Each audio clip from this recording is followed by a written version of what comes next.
Mga kahuwan, panoorin ang video na ito upang alamin ang pinaka-latest na balita tungkol sa lagay ng panahon at bagyo. Update today. Ngayong araw, wala naman po tayong binabantayan na bagong sama ng panahon, low pressure area o bagyo sa loob at malapit sa ating Philippine Area of Responsibility.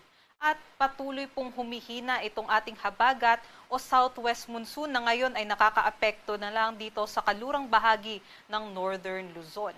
Kaya asahan po natin, other parts naman po ng ating bansa ay magiging mainit po at maalinsangan. Para sa kalagayan ng ating karagatan, wala din po tayong nakataas na gale warning at banayad hanggang katamtaman lamang po yung ating mga pag-alon kaya't malayong makakapagliyag yung ating mga kababayan. At sa inaasahan natin over the long weekend, bukas po patuloy pong hihina itong ating habagat at makakaapekto pa rin dito sa kanlurang bahagi ng Northern Luzon. So meron pa rin po tayong maulap na panahon dyan.